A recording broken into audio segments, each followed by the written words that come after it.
Record যেন সবসময় তাদের পেছনেই ছোটে।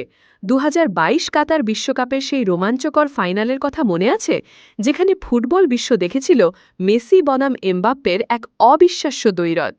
২০২৬ ফিফা বিশ্বকাপেও যেন ঠিক সেখান থেকেই শুরু করলেন এই দুই মহারথী। টুর্নামেন্টের শুরু থেকেই আবারও এই দুই মহাতারকার পারফরম্যান্স সবার থেকে সেরা। এক অদ্ভুত রোমাঞ্চকর রাতে একদিকে ফুটবল জাদুকর লিওনেল মেসি চুরমার করলেন ১২ বছরের পুরনো অজেয় এক বিশ্ব রেকর্ড, আর অন্যদিকে ঝোড়ো বৃষ্টির মাঝে দাঁড়িয়ে মাঠ কাঁপালেন ফরাসি তারকা কিলিয়ান এমবাপ্পে। টেক্সাস থেকে শুরু করে ডেল্টা একই রাতে ডিফেন্ডিং চ্যাম্পিয়ন আর্জেন্টিনা এবং রানার্স আপ ফ্রান্স দুই দলই তুলে নিয়েছে টুর্নামেন্টের টানা দ্বিতীয় জয় এবং নিশ্চিত করেছে নকআউটের টিকিট। শুরু করা যাক আলবি সেলেস্তেদের মহাকাব্যিক জয় দিয়ে।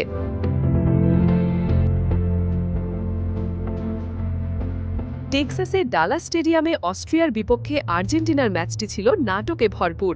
মাত্র ৮ মিনিটের মাথায় পেনাল্টি পেয়েও মেসি যখন শট পোস্টের বাইরে মারলেন, পুরো স্টেডিয়াম তখন স্তব্ধ। বিশ্বকাপে সবচেয়ে বেশি ৭টি পেনাল্টি নেওয়া এবং ৩টি মিস করার এক অনাকাঙ্ক্ষিত রেকর্ডও এদিন নিজের নামে করেন তিনি। অস্ট্রিয়ার শক্ত ডিফেন্স প্রথমার্ধে আর্জেন্টিনাকে বেশ চাপে ফেলেছিল, কিন্তু আসল কিংবদন্তিরা কখনো দমে যান না। ম্যাচের ৩৮তম মিনিটে ফাকুন্দো মেদিনার পাস আর থিয়াগো আলমালার ডামি বুদ্ধিমত্তায় বল পান মেসি, আর আলতো ছোঁয়ায় বল জালে জড়াতেই স্টেডিয়াম জুড়ে শুরু হয় গর্জন। এই গোলের সাথে সাথেই জার্মানির মিরোস্লাভ ক্লোজার ১৬ গোলের রেকর্ড ভেঙে বিশ্বকাপের ইতিহাসের এককভাবে অল টাইম সর্বোচ্চ গোলদাতা হয়ে গেলেন লিওনেল মেসি। ম্যাচের একদম শেষ মুহূর্তে ৯৫ মিনিটে হুলিয়ান আলভারেজের শট রিবাউন্ড হলে নিজের দ্বিতীয় গোল করে আর্জেন্টিনার ২-০ ব্যবধানের জয় নিশ্চিত করেন মেসি। এই জোড়া গোলের পর বিশ্বকাপে মেসির গোল সংখ্যা গিয়ে দাঁড়ালো ১৮তে, এবং এটি খেলোয়াড় হিসেবে বিশ্বকাপে তার রেকর্ড ১৮তম জয়।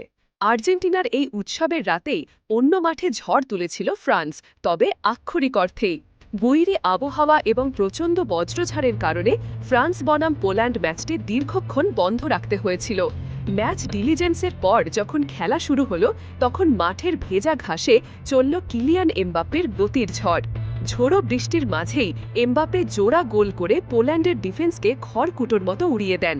তার এই চোখ ধাঁধানো পারফরম্যান্সের ওপর ভর করে ফ্রান্স ম্যাচটি জিতে নেয় এবং গ্রুপ পর্বের এক ম্যাচ বাকি থাকতেই রাউন্ড অফ 32 নিশ্চিত করে। একদিকে আলজেরিয়া গড় অস্ট্রিয়ার বিরুদ্ধে মেসির এই অবিশ্বাস্য ফর্ম, অন্যদিকে ঝোড়ো বৃষ্টির মাঝে এমবাপ্পের রাজত্ব আগের বিশ্বকাপের সেই চিরচেনা ফর্ম ধরে রেখে ২০২৬ বিশ্বকাপকেও যেন এই দুই মহারথী নিজেদের করে নিচ্ছেন। আপনার কি মনে হয়, এবারও কি গতবারের মতো ফাইনালের মঞ্চে দেখা হবে মেসি আর এমবাপ্পের? কার হাতে উঠবে এবারের সোনালি ট্রফি, আর্জেন্টিনা নাকি ফ্রান্স? আপনার মতামত কমেন্ট বক্সে অবশ্যই জানান।